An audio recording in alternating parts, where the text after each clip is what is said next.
Hello YouTube. This is about the missing leaf springs in the front of my 1949 Chevrolet Fleetmaster Deluxe Gasser. What we did is we removed the springs to repair rust in the frame, and if you'd like to see that video, there's a link up above. What we got to do now is reinstall the rear shackles, and let's get started. The first measurement that we need is the center line of the hangers. And the best place to find that is off of the center bolt in the spring. And if we measure this, we end up with 29 3/4 of an inch center to center. We'll verify that we have 29 3/4 center to center on the front submember, and we do. On most frames you can find manufactured pre-drilled holes that'll give you points to measure from. But if you don't have that, you can measure from a cross member. So we're going to use these holes. My son made up this special ruler, this one. He ground off part of the top of the ruler, so this piece will fit into those pre-manufactured holes. This is what the end of a normal one looks like, and we're going to use this to go into the hole and measure. What we're going to do is cross measure from the factory holes, and we have 75 5/8 to the center of this mounting hole and 75 5/8 to this hole. So what that tells us is that this submember is square to the pre-factory holes. So what we'll do is we'll measure from here to where the spring mounts are to square everything up, because we want it square to this frame. These are the rear shackle hanger brackets.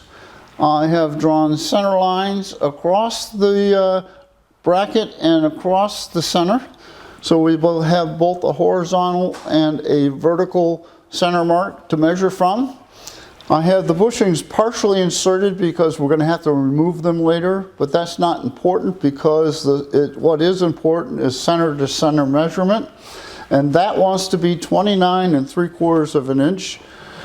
By putting it in a bar like this, I'm assuring myself that the shackles will be in line with each other on the frame.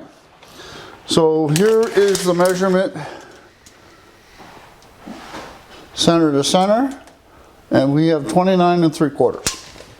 We'll place our fixture onto the base plates on the frame, and we'll take some measurements. I measured the distance in between the center of this bolt hole and the front of this bracket before we took the old brackets off, and that was 30 3/16 of an inch.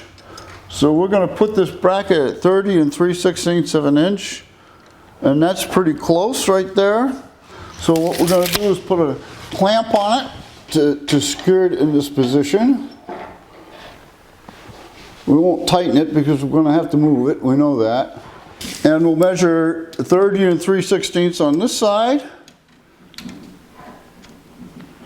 and put a clamp on it. Now we'll retake our measurements, 30 1/4, so we got to move it 1/16 of an inch, so we'll just tap it.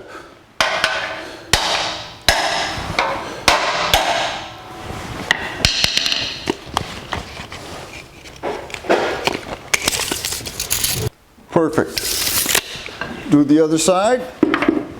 This one is measuring 30 3/8, so it's got to come forward.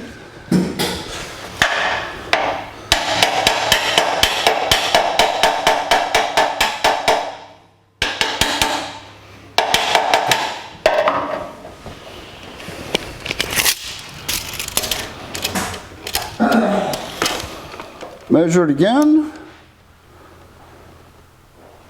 And it's still got to come forward.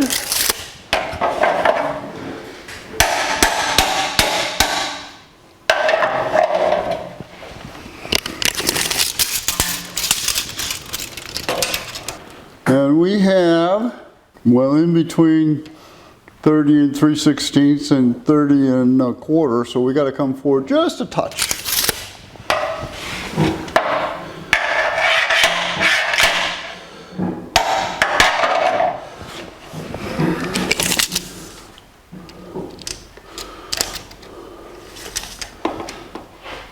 You think I should? Perfect.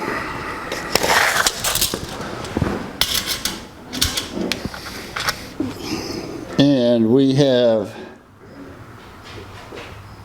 43 and a 16th, and we have 42 and 5/8.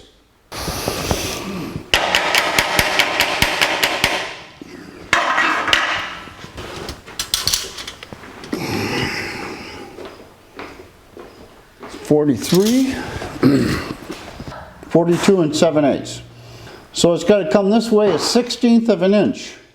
After many rounds of measuring and tapping it into position and going back and measuring again, we finally have measurements of 29 and 3/4. We have backspace of 30 and 3/16 on that side, 30 and 3/16 on that side.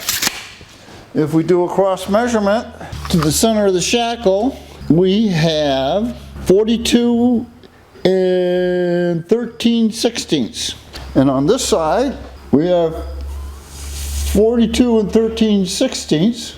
And if we measure to the holes that are in the chassis from the factory or some factory mounting, in this case we have 50 and 15/16 and 50 and 15/16 on this side.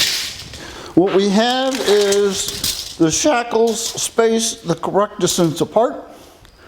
They're in line with each other and they're measured square.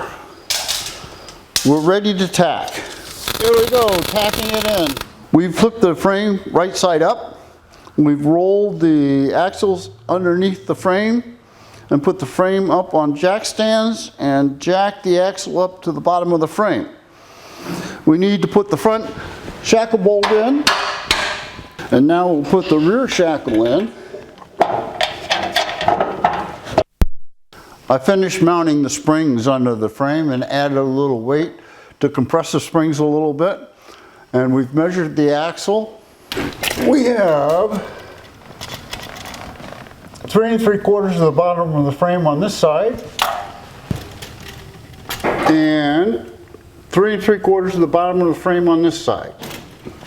Both the left and the right shackle are tilted slightly back. I have to assume that everything is nice and square.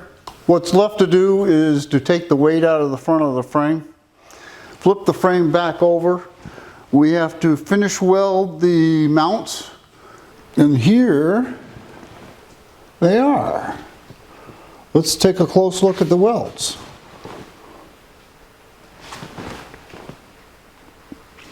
I don't think they're coming off, and that's a good thing. I believe we accomplished what we set out to do. We have the rear mounts square to each other. We have the rear mounts square to the front mounts. And we have the rear mounts and the front mounts square to the frame. And when we flip it over and put the springs in it, the ride height is even from the axle to the chassis. So that brings us to the end of this video. If you enjoyed it, there'll be more.